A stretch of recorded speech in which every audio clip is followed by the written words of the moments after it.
It's time to take command with former NFL tight end Logan Paulson and former Commanders beat reporter Craig Hoffman. What's up? What's happening? Welcome in. It's the Take Command podcast. That's Logan Paulson, still in Cape Cod. I'm Craig Hoffman, still in my house. Appreciate you guys checking us out. Mailbag was great earlier in the week. We got another one coming for you on Monday. But today, it's our final NFC East rankings show as we did the offenses and defenses by position group the last couple of weeks. Today, coaching staffs. We'll start with head coaches. We'll get to offensive and defensive coordinators as well. A very interesting collection of folks, some new names this year, Logan, and I think it's imperative. Even I would say it's that important. Look at that. But it's a good, much less fancy word to start with. Kind of definitionally, like what these positions do, which I know sounds very stupid, right? Like, what's a head coach do? Well, it kind of depends. What's an offensive coordinator do? Kind of depends. And so we'll do this for each section, but like when you think of a good head coach and some of the guys that you played for, like what are some of the things that they all did? And then maybe what are some of the things that, depending on whether they were, an offensive play calling type head coach, a CEO type head coach, that you always looked for or appreciated, or maybe even wished you had at various stops in your career? Yeah, I mean, I think I go back to my first coach, and it was Mike Shanahan, and I thought he always did a great job of kind of being that kind of figurehead head coach, the kind of the archetype that oversaw everything. He kind of empowered his coordinators to make decisions, but he was kind of running quality control on stuff. So like, I have a vivid memory, my rookie year of, we were watching film and Mike used to be in his office, but he had cameras set up in the meeting rooms, which I think people have talked about since this has happened. Yeah. And, Kyle would do an install of a play, and then Mike would kind of come in and open the door, and he's like, "Hey, Kyle, just make sure you talk about that versus cover 2 in the red zone." And Kyle's like, oh, "Okay, great point." And he would hit that, and then he would do the same thing for the defensive staff too. He's like, "Hey," he really liked all out blitzes. He liked rain as a kind of like gotta have it call, which was, kind of like your engage 8 in Madden. Right. And he would really talk about that with Hazlitt. And I don't know how Hazlitt felt about it exactly, but he had his certain kind of inputs, but on the whole, it was the defensive coordinator's job to kind of carry that vision of him, to the team and to the players. And so I think like that's something about the head coaching position I think people don't understand is you're not coaching that much. So like your actual input on the team is like probably less than you would think. Like I remember thinking as a player, like my interaction with the head coach was basically zero. Like obviously like Mike and, all these different guys were awesome to me, but like my interaction was with my position coach and the OC. And like they were the ones that kind of reflected the identity of the team to me and definitely reflected the identity of the offense. And so I think with the head coach, it's like big picture stuff. And obviously like you get guys like Kyle, when I played with him in San Francisco, who was calling plays, so his interaction with the offense was significantly greater than it was with the defense. Right. And so he was the one that kind of not only had the great offensive vision, but kind of created the mindset for the offense, but had to kind of balance this tightrope of saying like, I'm managing the team, but my focus is the offense. So he had to have a guy in Robert Saleh who did a great job of kind of manning the defense and kind of engaging in Kyle's vision. Because I think you've seen since then, like Kyle has had friction with defensive coordinators who don't exactly embrace exactly because that guy needs to be on an island a little bit more so than with that administrative head coach. So I think that's kind of what you're seeing. And I think, people tend to value, in my opinion, the play calling head coach, but I do think there are some limitations to that position. And obviously guys have done really well, like Kyle, Sean, Matt LaFleur to a certain extent, Mike McDaniels, like they've all done a good job of managing that. But I do think like the guy that, the way I think of a head coach is kind of that, the figurehead, the archetype, the guy that kind of sets the direction and is more of an administrator, quite honestly. And so that's why in some of these rankings, it's hard to identify like what the actual value is of that position in a specific organization, I think. Yeah, I think it depends. The personality and the responsibilities can shift. And so when I think of what makes a good head coach, the first thing is exactly what you said. It's like, how do you set the tone in the room? How do you set the tone for the organization? You hope that's something that you're doing in conjunction with your general manager, which is why it's been so successful through a year here where DQ and AP are on the same page. But I actually think, you touched on this without saying it. The second most important thing a head coach can do is be good at hiring other people. Right. Because if you hire a good OC, a good DC, if you have good position coaches, and they can work well with you, they schematically are doing what you want. They understand the larger vision, how they play off of each other. You don't want an offensive coordinator who doesn't really care what happens to the defense. It's like, no. I need you to run the ball a little bit to give our guys a breather. Like, you need to have that ability to have cohesion side to side. And it obviously is emphasized more on the CEO types. Like, the less involved you are schematically, the more important it is to make sure that you're not going to need to have oversight over those people when it comes to the schematics of stuff and the details of stuff, if that's not your specialty, especially like if you're a defensive head coach, you're offensive, whatever. And so I think, like, in a lot of ways, the hard work is done in the offseason for a head coach, because you have to get those hires right. You have to set the tone of your season in the spring and in the workouts, and everybody needs to enter training camp on the same page. And then it becomes about maintaining those things and doing the right quality control in season to say, hey, we're getting a little wayward here on this goal that we had, or like, hey, this detail needs to be buttoned up. And that's where I think a guy like DQ is so great. Yeah. Obviously, we'll talk about Dan a little bit more probably in detail than some of these other guys, because we get to actually see him work, and you played for him in Atlanta. But like, the emphasis on situational football, like those types of things, to be like, this is how our practice is going to be structured because we care about these things. Like, to me, that's what a head coach is someone who has a vision. That vision is good, hires the right people to implement it, and then does a good job of sticking with that throughout the entirety of their tenure. Yeah, absolutely. And I think, it's just interesting to see kind of the how different personalities maybe like impact that head coaching role, like, because they do, I always think of them not having a huge impact, but because if they're doing a good job, they're setting the tone for the whole thing, right? They're setting the tone. So like, Mike Shanahan team felt like a Mike Shanahan team, right? And then obviously, like when Jay Gruden came in, and it felt very different, like the standards were very different. And, people have talked about how Jay has been, like some of the inconsistencies of Jay's tenure. Like, I think Jay's a really smart dude, and I think he's a really, he's a fun guy to be around, obviously. But like, I think there were some limitations in terms of how he saw the direction of the organization. Things weren't always as buttoned up, and that's the personality of Jay Gruden. Right. And so I think, like, if you're going to be that way, and you mentioned this with the hiring thing, and we've talked about this before with Jay, I think you need to know like where your blind spots are a little bit. Like I think about like with Dan in Atlanta, and Dan I think is a really smart guy. I think he's a really smart football coach, but that's not his superpower in my opinion. Like, his superpower is to build the connectivity of the team, to give you a very strong direction, and then kind of like what you're talking about, like put the practice structure, kind of in place, like the meeting room structure, like all that. So that's like where he's at his best, because he can build relationships with players and make them feel important and maximize them from like think about it as a player for me, like, you're valuable to this organization. And I felt that from the head coach and Dan Quinn, because I just talked about how I never really talked to the head coach, and all of a sudden I got to Atlanta and Dan's like, this is what you're good at. This is what we're going to do. This is how we're going to, like, this is your role. And that was pretty fantastic, and I think he struggled in, 2017, because the defense was struggling. He felt like he had to take more of that responsibility on, and he kind of was of two minds heading into that. You know what I'm saying? So it's interesting to kind of, I don't know, like, the head coach I think is so important to kind of to provide the direction, that when you're of two minds, you can't do it to the best of your ability. You really see a decrease in efficiency for the entire team. Yeah, I think, that also goes to like the skill set of a coach, right? Like, how good of a problem solver are you? Sure. And I think there are some coaches that, like, when plan A works, they're incredible because they're so great at messaging and whatever. And, that they can break through with players. They have those relationships. Like you said, I mean, Dan probably has better relationships with his players than any head coach in the league. Maybe there's some others that I'm not thinking about, but like, certainly there's nobody better at it to like make you feel seen as a player. To make you feel seen as a player than Dan Quinn. Like, how many other teams are like, oh yeah, no, I the third string safety have a great relationship with my head coach. Like, that's a rare thing. But how are you as a problem solver? And some coaches are better at that, and they're able to fix problems quickly, but maybe they don't have the personality skills. And so it's a mixed bucket, as opposed to, I think, when we get to the OCs and DCs, it'll be a little bit more structured. So with that said, New York's got Brian Daboll, Philly's got Nick Sirianni, Washington's got Dan Quinn, Dallas has Brian Schottenheimer in his first year. How do you rank these four, and why?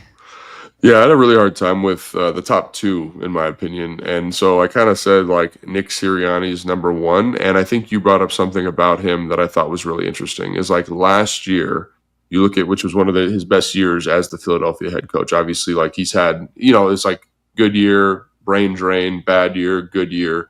I thought, 2 years ago, he struggled in terms of hiring competent offensive and defensive coordinators, right? I think that was one of the reasons that they struggled a little bit, right? And they kind of had that skid near the end of the year where they were playing total collapse down the stretch. There's no other way around it. Pretty bad football. So he's responsible for that. I think the coaching hires are like he's responsible for that as well. And then, they're kind of talking about whether we should fire him or not. And he goes out and makes just two knockout hires, Moore and then obviously Vic Fangio, like who I think did a great job last year. I mean, Vic Fangio, I can't overstate how impressive what he did was last year with them in terms of like bringing on young talent,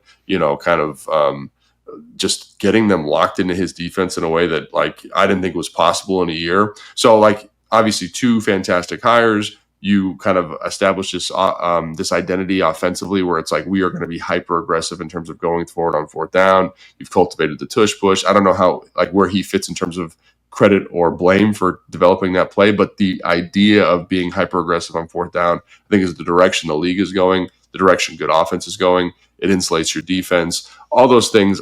And again, like this is going to be an interesting year for him because they've had a brain drain, right? Like the offensive coordinator leaves. And so does he have to take more play calling responsibilities? Like talking to people that were there in 2023, like he had to take on more play calling responsibilities. It really negatively impacted his ability to kind of guide the ship. And so I'm going to give him the benefit of the doubt because they just won a Super Bowl and they looked really good. But I do think losing the offensive coordinator will be really interesting to see whether he can handle that. He hired kind of a guy that he knows really well, kind of one of his buddies seemingly on paper, who's never had this kind of responsibility before. So like, do you oversee that side of the football more? Do you neglect the defense because Vic Fangio is there? Maybe you can do that because Vic Fangio is there.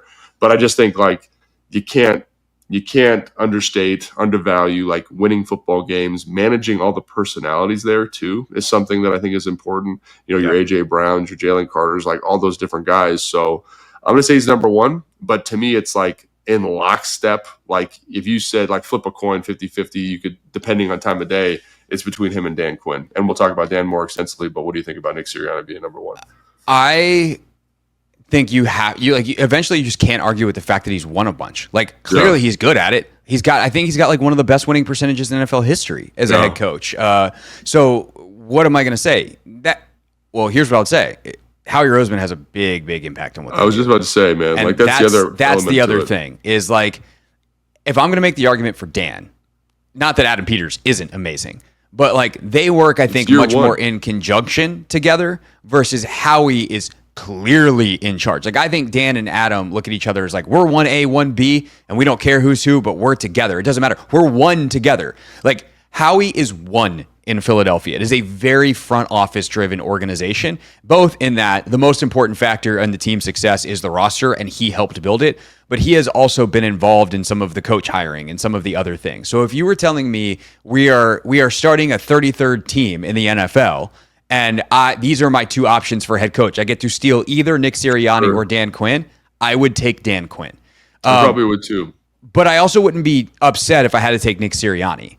And so that is not meant to disrespect Sirianni. Like, yes, he is operating within that structure in Philadelphia where Howie is the man. But he has done a very good job of that. And he's clearly can work with the general manager because they've, again, won a ton. His ability to manage personalities. I also kind of think, like, a coach fitting in developing the personality of a team that also fits the city and the fan base, I think is a really cool thing when it happens. And, like, Nick Sirianni seems like kind of a prick. And that's perfect for Philadelphia. Seems like a prick, positive. Like I'm sure he can be a great guy, and you hear like Jason Kelsey talk about him on his podcast. Like he loves Nick Sirianni. A lot of those guys like really like him. but his prickliness, like his willingness to be a little feisty, it kind of works. And in a way, it's necessary in Philadelphia because the fans will turn on you. The media will turn on you quickly. Like it's a harsh market, and he's built for that. And so I have a lot of respect for Sirianni, even though I still don't fully understand what he does. But like, it's this nebulous, like, take care of the administrative stuff, set the tone for the rooms, quash this media thing. Like, he has been a relatively good spokesperson for them. And sometimes that involves like, I'm going to cause a controversy to take the heat and put it on me versus my players having to deal with it. He's clearly got good connections with a lot of guys. And then, like you said, the game management stuff is, I think, a very, very, very positive thing for him. So, again, if we're talking within their situation and you want to say Lombardi as a tiebreaker, I'm perfectly fine with Nick Sirianni being one. If we're starting a new team and I get to pick between Sirianni and Quinn, I'm probably taking DQ. Yeah, I think that's a good point, and I think that's the other thing. It's the same kind of knock that you have against Hurts. Quite frankly, is the roster is so damn good. It's like you're really just managing personalities and kind of honestly getting out of the way. I would assume. I do feel like he's involved, like just from an outside perspective looking in, he's involved himself in a way that I don't know is entirely necessary at moments. But I think you bring up a good point. Like maybe that's his way of kind of deflecting some of the issues or like, solving a problem. But I don't know, man. I love Dan Quinn. I'm super impressed with him. It just feels weird to not give a guy who just won a Super Bowl. Like, by the way, went to it 2 years ago. That's what I'm saying. He's been to 2 of the last 3 Super Bowls. And the roster's sick. You know what I mean? The roster's amazing. And I look at what Dan Quinn did last year in terms of elevation. And I'm not sure Nick Sirianni has that club in the bag. But like, you got to win the games. You know what I mean? You got to get to where you got to go. And he's been up and down for sure. Like, he's yelling at fans. He's doing all sorts of crazy stuff. But even in 23, man, like they were really good until they weren't. Like they fell off a cliff, and they were like climbing. They had good speed. They were the best. I think they were the best team in the NFC again. And then they just boom, like straight down drop. So even that year was like not bad until it was awful. Yeah. Yeah, that's what I'm saying. Like it's just a weird situation because I think the couple seasons they've had kind of seem to reflect his personality, right? Like when it's good, it's great, and when it's bad, right? And so like, where do you value that? Obviously, his relationship with Howie is a big thing here. Howie's involvement is a big thing too. So he's a tough one for me. But I don't know, man. Like he just wins ball games, and like like you mentioned, like kind of this idea of like, what is our offensive identity and what is our defensive identity? And as a head coach, how do we blend them? And last year, I felt like they were one of the more complete teams in the NFL. You know what I mean? Their ability to run the football, play complementary defense. I mean, depending on how you want to characterize that, like play really good defense and play complementary offense. Like, running the football, kind of understanding who you are from an offensive line standpoint, who's the best player on your team or most impactful player in Saquon Barkley. Like, I don't know, man. He's an interesting one, but I do think, like you win games, you keep the train on the tracks, and there is some value and merit to that. As for 3 and 4, and then we'll come back and we'll pick an order here. Daboll obviously is a controversial figure in New York at this point. He's a controversial figure in this drill, like you know what I mean. Yeah. Like it's just like I think he's probably on the hot seat. Like he's in kind of a tough spot. Like. Yeah, man, he's interesting because I like Brian Daboll. I like what he did up in Buffalo with Josh Allen. I think he deserves a lot of credit for that. I think in his second year when like they got that offense Daniel overachieving and good for a year, and they did like some tricky stuff. Kind of really understood who they were offensively, the keepers, the boots, like getting Daniel Jones on the move. Like I think he deserves a lot of credit for that. But like that's the other thing that's tough about this is like he doesn't have a quarterback. Like there's no quarterback there that's like helming the ship in a way that's going to elevate kind of a bad roster. So like some of the problems that Nick Sirianni never has to experience, like Brian Daboll experiences them every single week, every single practice, right? Like they're a little bit understaffed on the offensive line. They're starting to get more talented at the skill position spots. They don't have a quarterback. I think the defense is going to be much better this year, like we talked about on the defensive show. But prior to this, like remember how bad the Giants team was before he got there? Remember how bad the Giants have been a bad organization for like 10 years. Yeah. And so like he's carrying the mantle for that at the moment, but I kind of feel like this is the first time since I've been covering the team, where they're kind of like going to be a competitive roster, you know, and like we in here in Washington say, oh, well, the Commanders did in 1 year, but like we found a quarterback, right? And we overachieved at certain spots offensively and defensively. So I don't know. I think he does some cool stuff. I think he's creative. I think he's kind of this play caller, head coach model. I think he's a little bit abrasive, you know what I mean? Seemingly in the media, which is, I don't always love that, but again, like he prior to his stint in New York when he was in Buffalo or with the Giants, I think he did some really good stuff. So obviously he's talented. He's smart. I think he can motivate a room. But I think the roster there really hurts him, quite honestly. Yeah. And then Schottenheimer, we have no idea in Dallas. I have no idea, bro. He's been an OC, not even a play calling OC. He's been an OC in a bunch of different places. He's had decent success, a couple really, really good seasons with some really, really good quarterbacks. But also, again, he hasn't been the play caller, so he's been behind someone who would probably get more credit for being the driver of that success in various places. And there's been even times where they've been fairly successful, like some of the Russell Wilson seasons. It's like, man, would they have been better if they had let Russ cook? Like he was there, I think, for the let Russ cook era, and people were kind of frustrated, even though they had some success. So I think we put Schottenheimer fourth in the. Sorry, man, we haven't seen you do it yet. Dable third, unless you just like hate him, which you don't. If you're like, man, that guy sucks, and I don't understand why he has a job, like I could put him fourth. But I agree with you. I think there's some good to Brian Dable. Like he's kind of in the Jay Gruden tree to me. So I don't know what that means to Brian Dable long term. Probably not great, but we'll see. And then. Do you want Sirianni or Quinn? I mean, I put this in the notes when we were getting ready for the show. Like, I think Dan Quinn's ability to manage personalities, engage with everybody, have a clear vision, and I think the way he's handled the media has just been impeccable. Like, he is always on message. He never kind of steps out of line. You ask him a tough question, and he's going to cut you off at the pass. If you look at the last year, there wasn't like really any controversy. This offseason, people have tried to get him. Like, I think about that question that Scott tried to ask him where it's like, are you the prey now? He's like, no, dude, we're always the predator. And he cut it off. And I thought, like, that's exactly what, like, your head coach should be excellent at that. And he is excellent at that kind of stuff. And so put that on, so how he handles the media, put that on top of how he handles the team. You know, like, I just look at the team and I think about my time with him, and I just like how happy and joyful I was to come to work every day. And I was in a spot in my career where I did not feel very good physically, but it was awesome to like pop up in the morning and be like, man, I get to go play for Dan Quinn. And I think he's done that here too. So I have nothing but the highest respect for him. And I think he's a fantastic head coach. And if I ever become a head coach, I want to adopt a lot of what he does. So yeah, man, he could easily be one for me. Like, there's no. I think I want to put Quinn one. I'm sorry to the Eagles fans. I want to put Quinn one. Because I think the other thing, he's really too, good. If you're an Eagles fan, you're listening to this. Like, if you're an Eagles fan, you're looking at this, like, he's really good at his job. Like, you know what I mean? I would be happy to put T1, like, tied for first, both those guys, and then put Dable at 3 and Schottenheimer at 4, but then we're probably getting yelled at for, hey, pick one, don't be a cop-out. So we're gonna put Dan Quinn atop. But, like, to your point, like, the hiring thing, I didn't even talk about it, but he did a great job. Like, he did a great job.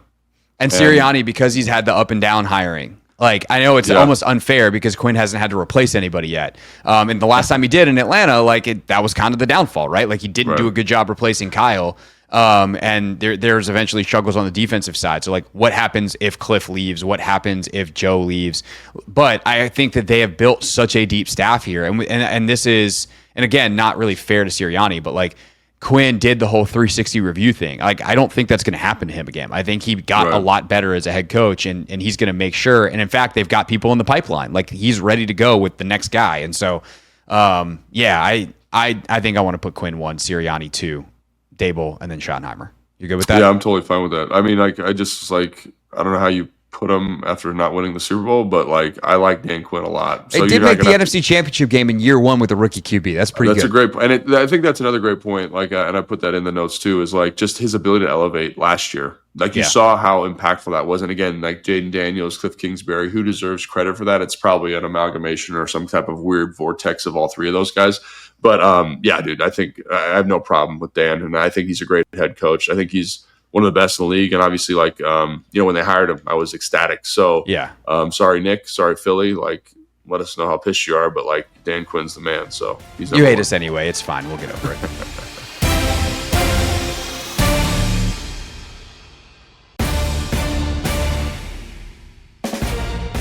Take Command Coach Rankings Show edition. Logan Paulson there, Craig Hoffman here. We're on to the offensive coordinators, Logan. And I think for OCs, or for coordinators in general, there are two real gigantic buckets that you get graded on. One is a structural bucket. Like, how do you build your unit? How do you build your offense? How do you build your defense? And then the other is play calling. And I think sometimes people just look at one or the other and they're like, I don't get this, or this is bad, or this is good. But like, I don't get why it's not working, or like this should be working better, or whatever version of that is. And so to me, like, that's kind of the grading scale, is like, how do you build it? And then how do you call it? Is there anything else that you consider as for a coordinator, and especially an offensive coordinator, as we get ready to rank these four guys?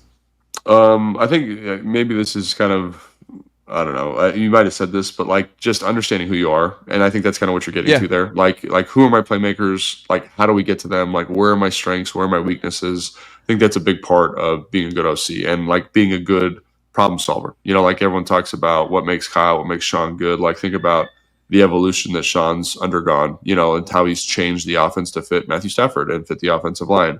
Think about how Kyle's changed to fit Brock Purdy as opposed to Jimmy Garoppolo. Like, those are, and think about what Mike McDaniel's done with Tua Tagovailoa. Like, those, to me, that's one of the things that makes those guys excellent. And I think speaking to players' skill sets is something that's very, very valuable. So kind of intermixed in what you said there. No, I think that's great. Yeah. Because I think that's the common bond between the two, is like, do you build an offense that actually works for your people? And then in the game, do you have the flexibility and the mobility, if you will, the nimbleness to get to the plays that will get that guy the ball? Like, do you have the options installed in the first place? And then do you pick them at the right time for maximum damage? Like, you know, it's one thing to say, oh, we build our offense around Terry McLaurin, and then he's got no touches in the game, like, because they've done something defensively. Like, how much mobility do you have? How much flexibility do you have to say, okay, well, let's move Terry here. They're doing this thing, so we have an answer for that. It's here. Now we can get him the ball. Or just like, we're going to get our guy a touch on a jet pass. Like, we're going to get our guy a touch on a screen. And so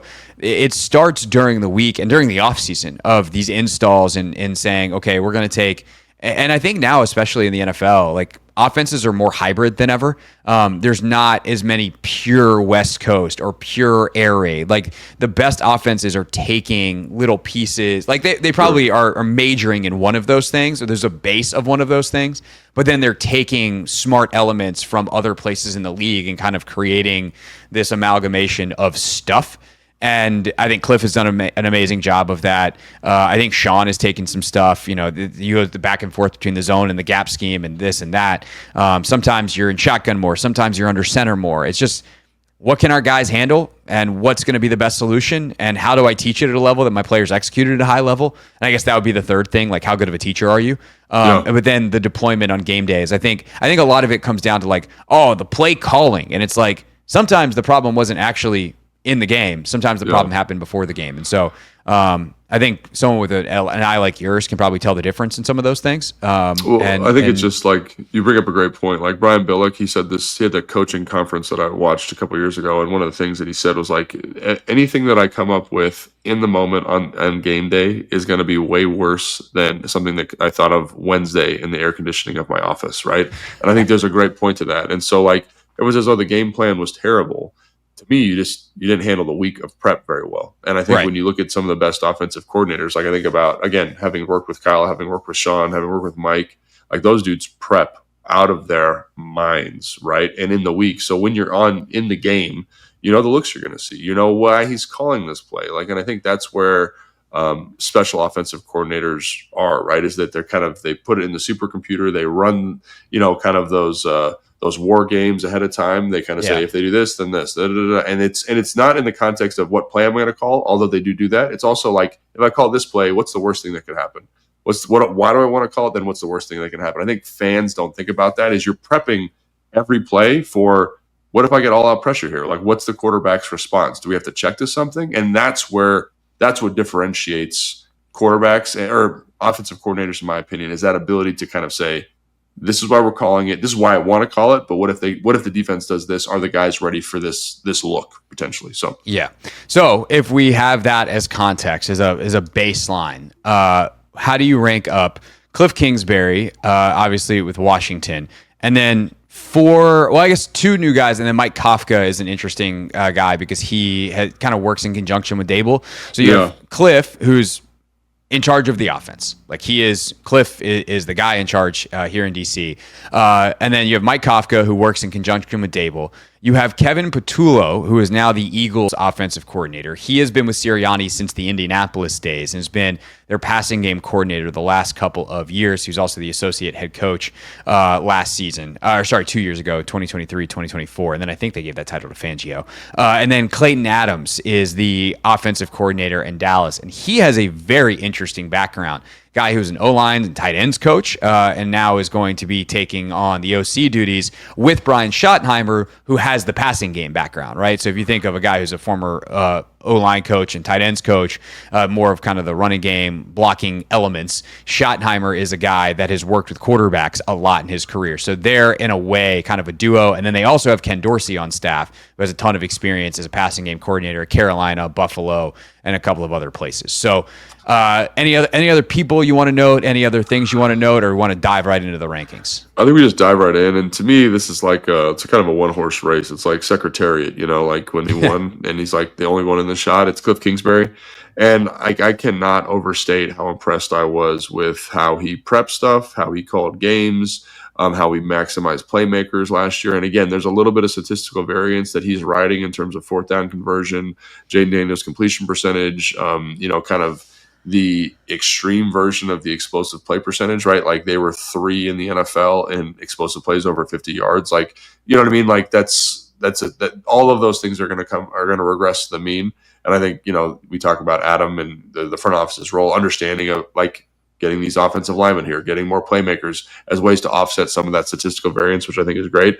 But I really was impressed with the offense by Cliff. And it wasn't anything overly complicated, but you could tell Jaden Daniels really understood where the football needed to go. You could tell Jaden Daniels had great mastery at the line of scrimmage. I'm going to give a lot of that credit, to Jaden Daniels, but also to Cliff in terms of understanding. Like, I think in his very first press conference, he's like, you can do a lot of stuff, man. You can do as much stuff as you can think of, right? We could run the triple option if we wanted to, right? And I think there's a lot of truth to that. But if Jaden doesn't know what the hell's going on and Jaden doesn't feel comfortable and the guys in general don't feel comfortable, like, what are we doing? Like, we're not going to be in a good spot to be successful. And I look at what he did last year and he said, talk about a guy who just understood the threshold that the quarterback could handle at the highest level. I thought Cliff did that.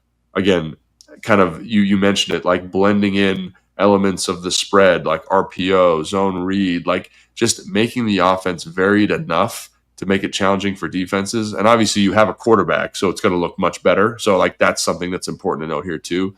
But I was extremely impressed with what he did. And, everyone talks about him being an air raid guy. Like, I saw principles from all over the NFL. And I think like he just did a really excellent job. So to me, he's Secretariat. He's winning this thing, by 23 lengths. But, and again, he's got a quarterback and I understand that, but he was special last year.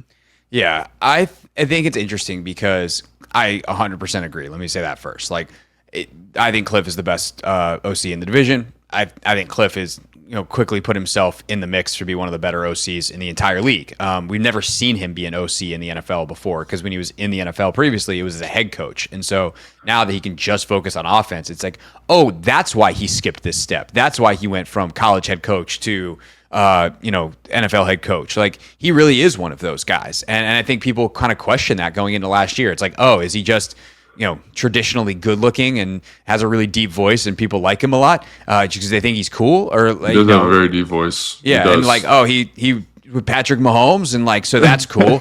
It's like, no, he's actually that dude. Like he's actually with it. That said, the offense last year, like the amount of EPA gained on scrambles is outrageous, and Cliff will be the first guy to tell you, I don't got nothing to do with that. Like, that's Jaden making plays. But I still think without that stuff, like their offensive numbers were really, really high last year. And I think they also empower Jaden to do that stuff. So while Cliff might be like, that has nothing to do with me, it does have something to do with both how they coach it, how they call it, how they empower their guy, but also the way they design plays. Like, there's certain plays where you kind of just go, wait, there's no check down here. And it's like, yeah, because they know Jaden running is the check down. And so they're able to, say keep a guy in to block, because normally that guy would just check out and be the check down anyway. And it's like, well, if you just block, And if something bad happens or no one else is open, then Jaden will run it. It'll be fine. And so the ability to incorporate the quarterback's entire skill set into the offense, I think, is really, really special,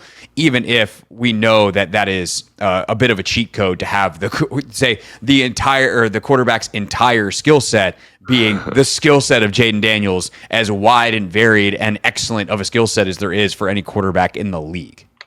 Yeah, that's why it's hard, I think, to kind of say, like, where does Cliff Kingsbury start and where does Jaden Daniels start? Or where Cliff Kingsbury end and where does Jaden Daniels start? Right. But I think they're kind of the same. And I think, how many, like, look at Caleb Williams in Chicago, like, go no further than that. Like, you need to understand what a guy's strengths and weaknesses are. And I'm going to say Cliff did a great job of that, man. And, like, I read this somewhere, or I talked to somebody, I forget. It's all bleeding together now. But basically, like Cliff, they went and they looked at what he did so well at LSU, and they incorporated a lot of those concepts here in Washington. And I think, like, that's the humility too, to say, like, I don't give a damn about my offense. I give a damn about making sure that this kid's ready to go. And so I think that humility, I think the innovativeness of it, I think we talked about understanding playmakers, like think about how we utilized Terry in a way that we haven't seen him be utilized in a long time. And again, some of that's Jaden, but I think also, like, getting Terry in the right spots is important. Understanding how to utilize OZ and Crowder and all the, remember we had 12 guys that were pretty serviceable Z receivers last year, Right. I'm going to give him a lot of credit. And I think the staff is really good too. And that's another thing. We go back to Dan, like, the offensive staff here is a bunch of really smart, innovative guys who are, I think, all it kind of reminds me of the staff from 2010 when I was here, right? They've got all these younger guys that are innovative. They're going to be OCs at some point in their career, and that's great. And so, again, like, Dan deserves a lot of credit for that, but I'm going to give credit. Like, to me, Cliff is just, because of the things I said, maximizing talent, innovative game plan, like, good play calling in the game. Like, he deserves a ton of credit, and that's why he's number one. There's a unity amongst the staff that is also, like, added to the list of attributes that's really important. You can't have guys, like, it's important to have disagreements in the room when the room is just full of coaches. And then when you leave the room, everybody's on the same page. Like, we want different ideas. We want you to speak up and say, like, hey, what about this? Have we tried that? That is really healthy in terms of a creative environment. But then, is everybody on the same page? Are you teaching it the same way? Is everybody position group to position group going to be locked in on the details? And I think Cliff achieved that with some guys that he knew, like David Rye, the tight ends coach. Like, they worked together. He knew David Blau as his former, backup quarterback that he brought in as assistant QB's coach, but he had never worked with Tavita Pritchard before. And those guys were seamless. Like, it was an incredible job. And again, that's some credit to Dan for the environment, but Cliff, and we can talk about it with Joe as well, like, those guys really honed in on that. All right, once we get past... one more thing, I just got to say this. More compliments for Cliff. And just his ability to insulate the offensive line last year. They were hyper aware. Obviously, this offseason, they brought in a lot more talent on that group, which was necessary and important. But you didn't feel that group. You didn't feel the deficiencies of that group last year. Though, I mean, think about how it felt with Eric Bieniemy here. And, like, we were big advocates of saying, like, play calling plays a big role in that. So not only did he call the games differently, but he also developed different protection schemes to insulate that group. So again, like, we talked about understanding your strengths, understanding your weaknesses, understand how to maximize your strengths and mitigate your weaknesses. Like, that, the offensive staff deserves a lot of credit, and Cliff Kingsbury is ahead of that. So again, just another reason why he's the man. So then there's Mike Kafka, Kevin Patullo, and Clayton Adams, two of which have never done this before, one of which has to not a ton of success because the Giants' offense has been mostly booty the last couple of years.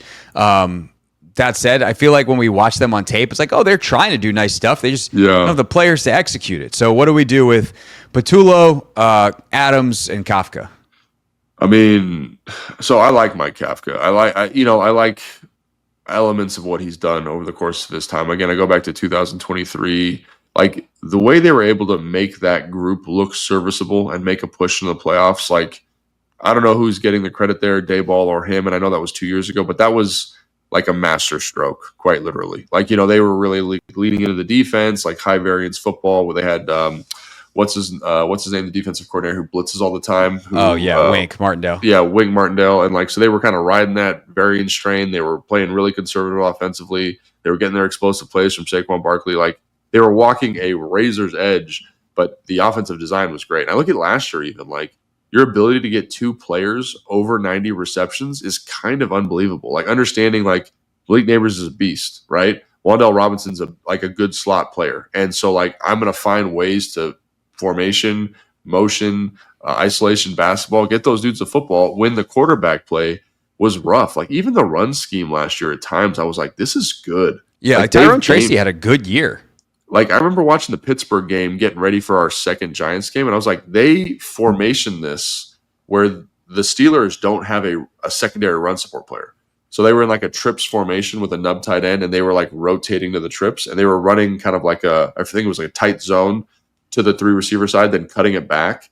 And they ran it probably 4 times in a row, and they just had no answer. I'm like, that's good offensive innovation, good offensive football. So I like the idea of him. I think the league likes the idea of him. Like you talk to people, it's like he's kind of in that next head coaching kind of bucket of players, of coaches, excuse me. But they've been bad, so it's hard to kind of say, hey, look past all this bad football that's happened and like just trust us that the schematics are good. But the schematics have been good. And I think if they can get somebody who can play serviceable quarterback for them, I think they're going to be okay. Kevin Patullo, is that how we're saying his name? Yeah. I have no idea what that's about. Like I've talked about this before on the show. Like I am not a big fan of the Eagles passing game. And some of that might be Jalen Hurts. Some of that might be just kind of their offensive identity is in running the football. But like you tell me the passing game coordinator for the Eagles, and I'm like, okay, whatever. You have 2 of the best receivers in the game. You have a pretty good quarterback. And for me not to feel that passing game every week, I'm kind of like, what exactly are you doing? Now, he was given that, you said it, the what is that, associate head coach from 2023 to 2024. Yeah. You don't do that if you think that guy's not good. Like you want to keep talented people in the building, and that's a way to do it, right? Somebody's trying to poach him from your staff. You throw that tag on him, you keep him around another year, and now he's going to be the OC. So I don't know. I think they're so talented, they're going to be good. But in terms of X's and O's, like I have no idea what we're going to get. The Clayton Adams thing is interesting to me because I always think when you have an offensive line coach, a guy who's formerly coached offensive line, formerly coached tight ends, they know so much football. And they know, to me, what the hardest thing on offense is outside of playing quarterback is playing offensive line. So usually they do a pretty good job of insulating and mitigating some of that. And so, again, he's never done it.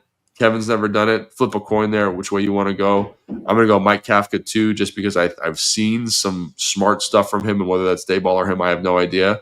But the other two, flip a coin, man. Figure it out. I don't know. I have no idea what's going on there. Yeah, I have no idea what to make of Patullo. Adams, I mean, the rushing numbers in Arizona were pretty good. Like they were good. You think he's been good places. He's been a good coach. Like I like his coaching background. Like he coached in college football. He was the pass game coordinator a couple of years, run game coordinator a couple of years. Like you can tell he's he's been a lot of places. He's seen a lot of ball.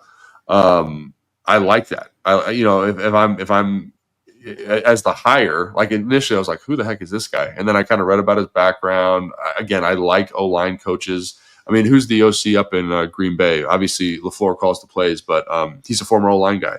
And you see how they've been able to cultivate a system that really insulates the offensive line. They're creative in their run game. Like, if he can bring an element of that to Dallas, and again, this is all speculation based on his background, but I don't hate the hire. It just depends on, like, can he execute it? Let's go with him third. And Patullo fourth. Eagles fans, you get to be mad again. Light the Eagles on fire. Don't worry. In the DC segment, you're going to be quite happy.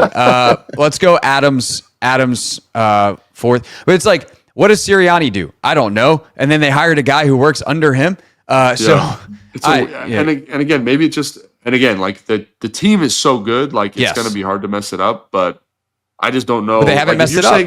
And they've found stuff that works for like their talent. Like they've done a lot of good. Like let's be complimentary, right?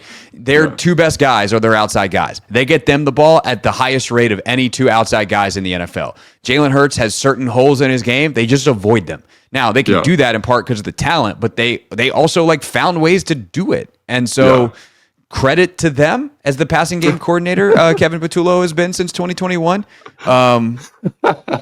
I don't know what that's the thing is I just don't know. We don't know, and I think so that's the other most thing. Just the other thing, Evan, put shrug emojis next to 3 and 4. Don't actually put the helmets. Just put shrug emojis because we don't freaking know. But the other thing too is that the last time Sirianni didn't hire like a strong offensive coordinator candidate, it got a little bit messy, right? Like talking with people. What was the guy's name? Ben Johnson? Was he Brian the OC? Johnson? He's here now. Brian Johnson. Yeah. Yeah. Who I think is a really smart dude. And by all accounts, everyone that talks about him says Everyone he's a great dude. loved him in Philly, and then it just didn't work. Because I think this is something else that head coach, we didn't talk about this at the top, but it's an important thing to talk about in this context. It's like, if you're not a strong coordinator and you have a strong head coach, that head coach will take that responsibility if he feels like you're not doing a good job. It's your job as a coordinator to be like, get out of here. So I think Moore is probably a guy who's called plays. He's been around a long time. He's like, this is my space. Vic Fangio, you better believe, man. He's like, this is my space. Everyone get the hell out of here, right? And I think you need a little bit as the OC, but now you've got two guys that are really good friends. Like, what does that relationship look like? Shrug emoji big time, but it could be bad, is what I'm saying. It could. It could also work. Dan Quinn and Joe Witt did a great job last year, so like it can work too. All right. Speaking of, let's get to we're gonna put Patullo fourth. So sorry, Clayton Adams, Clayton with a K. We got Cliff with a K at the top and Clayton with a K at the bottom. It's Kingsbury, Kafka, Adams, and then Patullo. That's our list. Let's do DCs.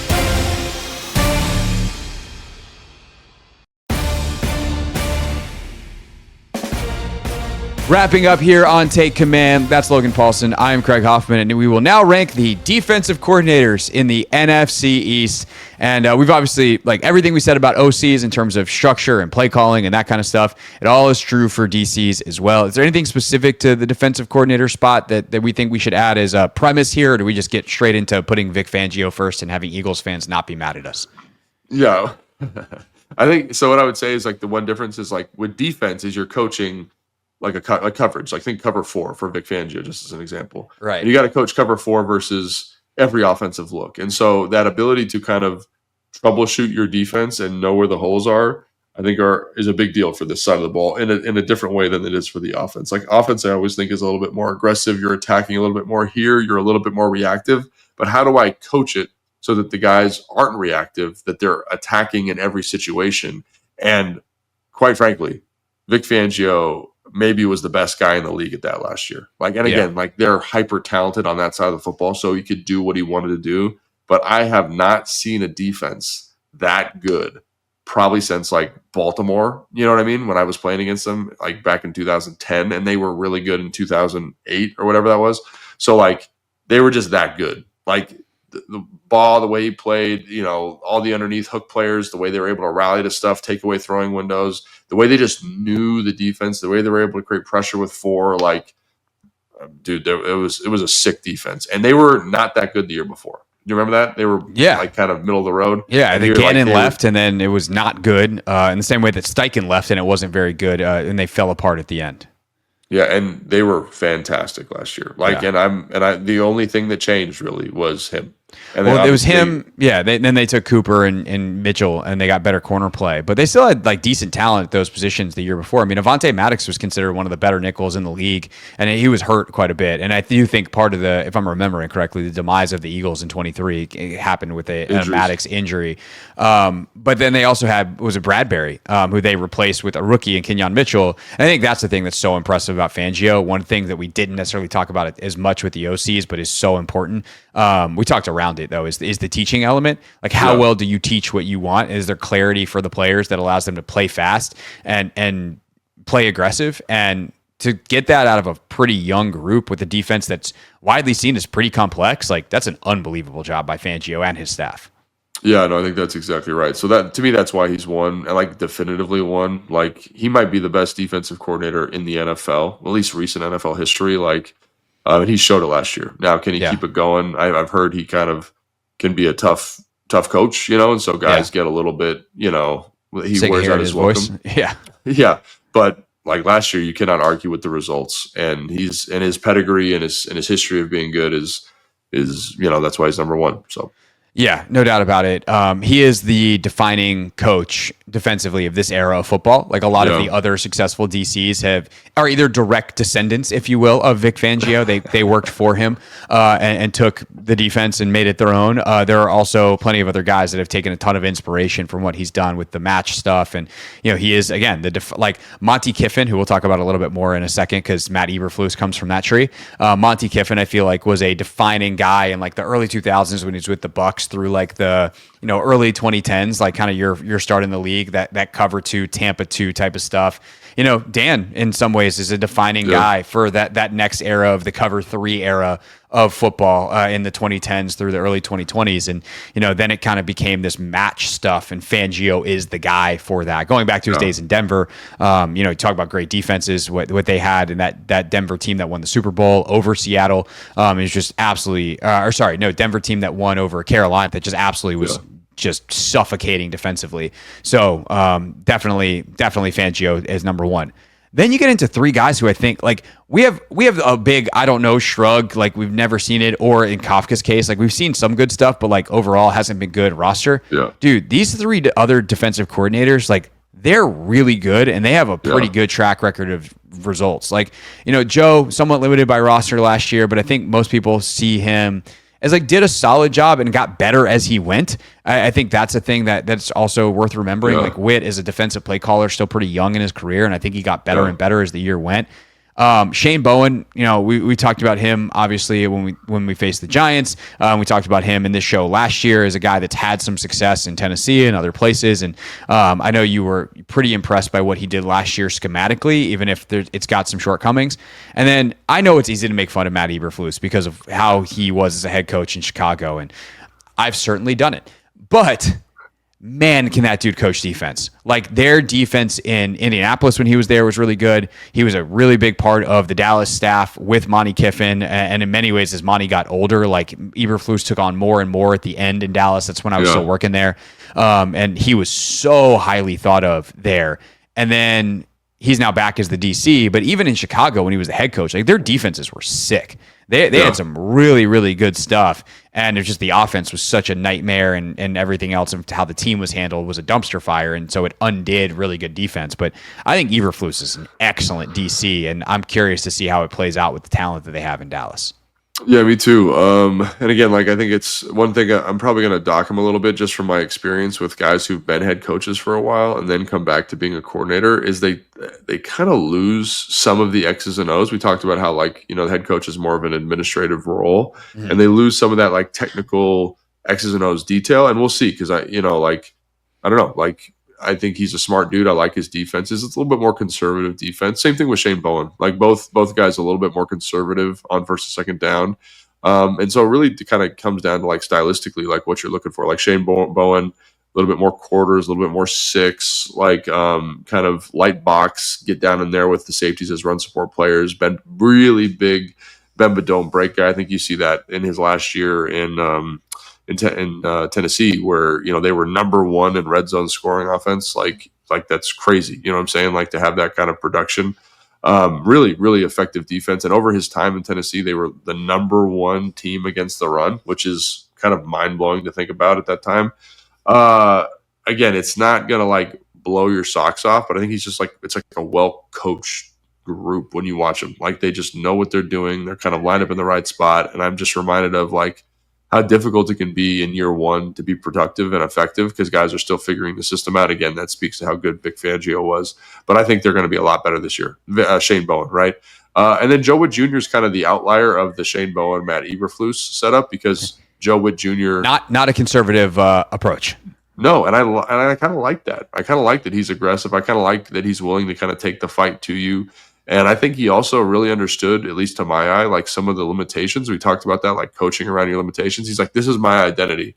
Like you look at, like I think what they did in Dallas is a good example. Like we're going to play man, we're going to pressure a lot, and we're going to like heat you up and really set the tone, which Dallas did a great job of. But obviously, like in the coverage back end, like they had to get away from some of that man coverage stuff early in the year, and like later in the year, specifically the Tampa Bay playoff game, they kind of got back to it. But I do think I like that about him. I like it. It's just stylistically like what you're looking for, right? You're going to give up more big plays that way. And I think they were like 29th in explosive are 28th in explosive offensive passes. So like that's part of it, right? You're kind of live by the sword, died by the sword. But I think there's an attacking and innovation from a pressure standpoint. How you use Frankie Louvu, how you use Bobby Wagner, puts you in a good spot. So I like what Joe Wood Jr. did, and like you said, he grew up as the year went on, which I think is important. So of those three, I think it really depends on what you're looking for. I do expect Joe Wood Jr. to take a big jump this year because I think the personnel is going to be a little bit more consistent. I think, having Trey Amos is going to let you do a little bit more. I know he's a rookie, but I don't know. Like it really depends on stylistically what you're after, and I think because this is a Commanders podcast, I'd lead Joe Wood Jr. because I know how good the offense is going to be. But I'll toss it to you because I'm non-committal. Yeah, I think the other thing that you think about for a coordinator position is like, how are you in front of the room? We didn't talk about that as much with the OCs, but like we talked about it with the head coaches, but your OCs and your DCs are leading most of your meetings. Like, yeah, you have full team meetings, but I mean, you sat through a bunch of those. All I've done is sit through the Hard Knocks version of them. I've never been in an NFL team meeting, but like you see the head coach is up there, he's talking. Hard Knocks loves that stuff, but it's, big picture stuff. And then it's like, all right, go to your meetings. Like, how long are full team meetings versus how long are, like unit meetings? Like Joe, you spent a lot more time listening to offensive coordinators in your career than you did head coaches. Yeah. So I think I never had long-winded head coaches, but I think the longest team meeting I ever sat through was 10 minutes. Yeah. Dan, like what Dan does is really, really important. I'm not trying to undersell the importance of that 10 minutes, but like then you get to your install, and a lot of that's happening with your position group coaches, but a lot of that is also happening with your coordinators. And I think the dynamic nature of Joe Witt's personality, the way even in the media, and I'll admittedly say I haven't watched a lot of Shane Bowen press conferences or, any of these other guys, but like I listened to every minute of every Joe Witt press conference last year, and the way he takes accountability for stuff, the way he's like, that's on me. Or sometimes he'll be like, yeah, we got to get better production out of that. But he also does it in a way where he's not he doesn't take the bait. He doesn't throw guys under the bus. Like big head coach vibes from Joe Witt Jr. And I remember talking to Sean about this when he was here, and he was like, man, anything that goes wrong is my fault. Everything that goes right is the player's fault. Or anything that goes right is the player's credit. And I think Joe Witt has a lot of that to him, where he'll say like, yeah, we got to play better, but like, I got to figure out how I can get them to play better. And like, that is a really, really special quality, I think, in a coach, period. And so schematically, they're still figuring stuff out. They're trying to overcome some talent deficiencies. Hopefully it's better this year with some of the more solid play, even if maybe some of the upside variance is gone with a guy like Dante Fowler. But just the way he is, positive, I think I'm fine if you want to putting him two. Even though I think a guy like Eberflus's track record is really impressive, and so in his own way, so is Bowen. Like they're all three very good. Like I think that's the thing. It's like kind of it's up to you, and so I don't want to make a decision. I like Joe Witt. I think I like his style. I like some of the zigs and zags he took last year, but Shane Bowen did the same thing too. So I'm gonna go Joe Witt. And I'd probably go Shane Bowen, then Matt Eberflus, only because Matt Eberflus hasn't been like coaching defense since he's been a head coach. He's been a head coach. So that's where I would just say, like, how is he coming back into the fold? I'm sure he'll be fine. But because I think he's a really smart defensive guy too. But just because there has to be a fourth guy in this group, like that would be the reason why I'd put him there. But really, like all three of those dudes are like, they're very, very close. So I'm okay with whatever. All right, I'm fine with that. Let's go with that. Let's go with Joe. Let's go Bowen. I'd probably put Eberflus over Bowen, but like the difference is negligible. If that's the thing about these three guys specifically, right? Is I think they're all good. I think they all do a good job. And so if you said Matt Eberflus is second and Joe Wood Jr. is third, and then Shane, I'd be like, okay, cool, because like it's part of it is like the thing with defense is like it is a very there's a lot of fluctuation in defensive production. Yeah. And so to me, it's just like, how are you coaching it? And they all seem like they're good coaches. So there's going to be some statistical variance this year. But so, if you want to put whatever, Matt Eberflus third, Shane Bowen, but just if you're listening to this show, they're very, very close. And yes. So, producer Evan, you get to decide. One version of one of the things that we said could go on the graphic. The graphic doesn't matter. They're all very good, and we'll see what they can do this year with the personnel that they have. All right. That's Logan Paulson. I'm Craig Hoffman. We'll be back with you on Monday for another mailbag episode.